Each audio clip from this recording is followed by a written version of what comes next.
청면 풍자와 해학.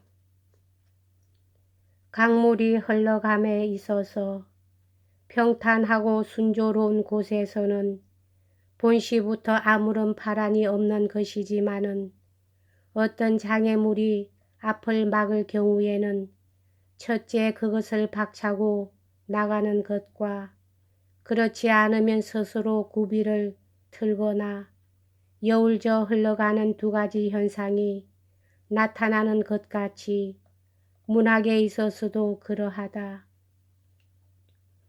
앞에 것은 정면 충돌을 감행하는 이른바 투쟁 문학으로서 피하 간의 어느 한쪽이 파상을 입고야만 마는 것이요.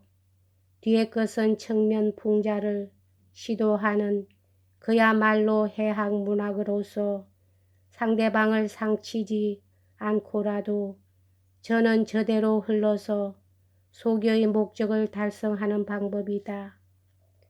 18세기 말엽 한국 해학문학가의 대표라 할 만한 박지원은 그의 범위 꾸짖는 글을 통하여 연료로 칭송을 받는 수절 과부 독리자라는 여인이 5 아들을 두었는데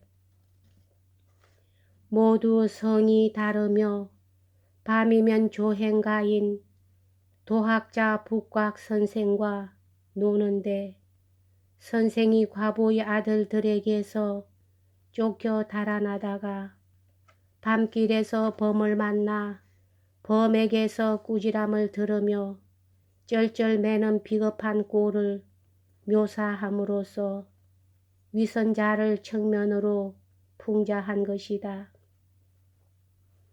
이러한 것은 그의 양반전 등과 함께 일종의 고발 문학적 성격을 띄었다고도 하려니와 17세기 초엽 한국의 문인 유몽인은 대제학 벼슬을 주었을 때도 어린애 코 묻은 떡이라고 하고 받지 않았던 사람으로서 일찍 그의 저서 어우야담에는 이른바 가렴주구의 사회악을 풍자하는 이야기들이 많이 실려 있음을 본다. 그리고 중국이나 한국은 특히 비석이 많기로 유명하고 또 사람이 죽고 나면 생전 업적의 10배, 100배로 과장된 찬사를 비석에 새기는 일이 허다한데 17세기 초엽 한국의 시인 권필은 비석을 노래한 장편 해학시의 말미에 저 돌이 입이 없어 다행이로다. 입이 있었다면 할 말 많을걸 하고 노래하여 거짓과 허식으로 위장된 사회 풍조를 웃어주었던 것이다. 이 같은 비석 풍자의 노래는 이미 9세기 초엽 중국의 시인 백낙천이 그의 청석가에 먼저 외쳤던 것이여니와 그는 실로 신락부라는 제목으로 50수의 해학시를 지어 후세에 한 시풍을 이루어 놓은 시인이다.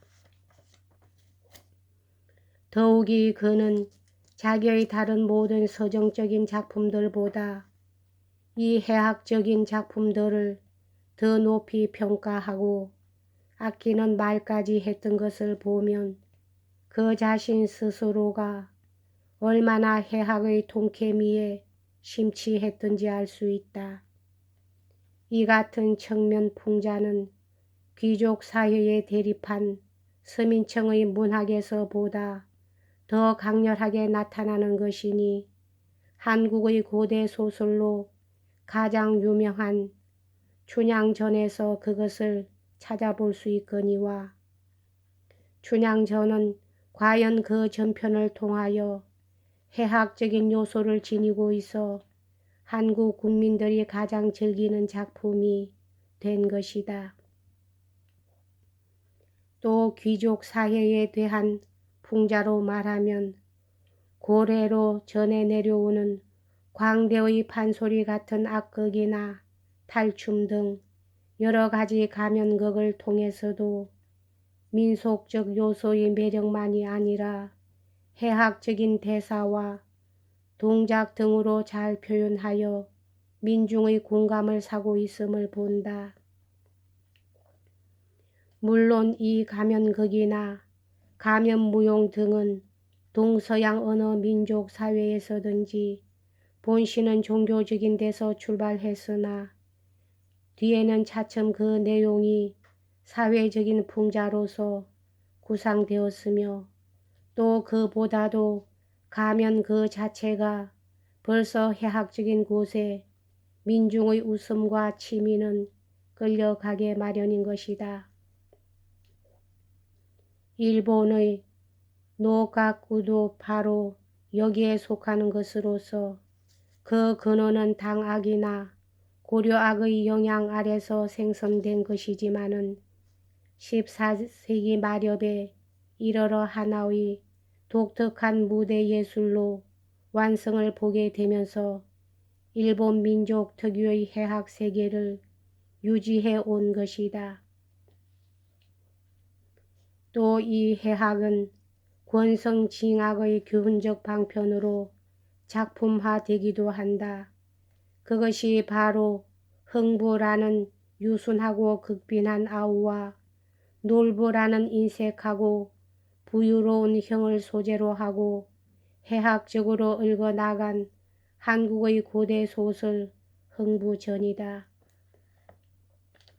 또 종교인의 손에 의해서는 설법의 재료로서 쓰여지기도 하는 것이니 불교의 배규경 중에 나오는 허다한 해학적인 이야기들이 그것이다.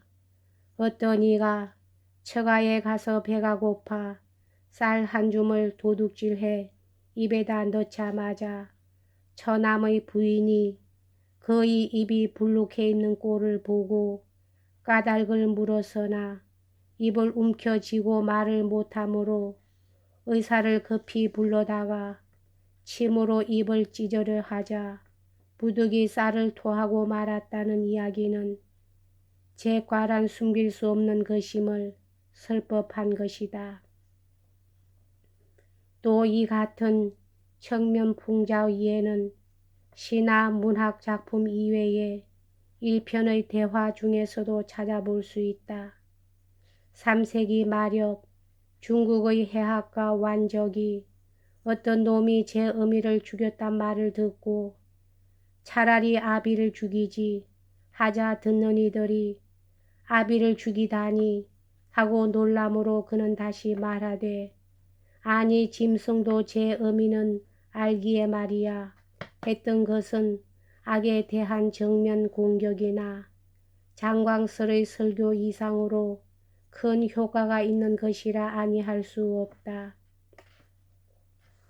일본의 하이카이 사상 거장으로 일컫는 17세기 초엽의 마스나가나 근인사의 성녀 유조로 등은 교가홍을 간행하기까지 했거니와 유쾌한 풍자와 가벼운 웃음을 그들의 문학 위에 아로 새겨 놓았음을 본다.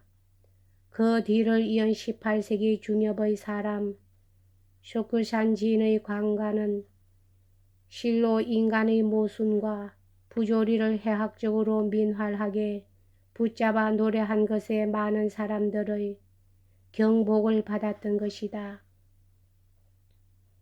더욱이 일본의 왁가 본래의 전화한 형식에다가 우스운 구상과 내용으로 소글을 섞어 넣어 해학 문학의 한 유파를 이룬 것은 마치 한국의 시조라는 전통적인 정형시를 속으로서 엮어 풍자의 효과를 거둔 것과 그 타이프를 같이 한 것이 우리의 주의를 끌기도 한다. 소경이 소경을 업고 맨발에 남학신을 신고 썩은 나무 다리를 막대도 없이 건너가는데 길가에 돌부처가 서서 앙천대소하더라. 이 같은 시조는 인간 사회의 모순을 비웃은 일품 중의 하나인 것이다. 여기까지 하겠습니다.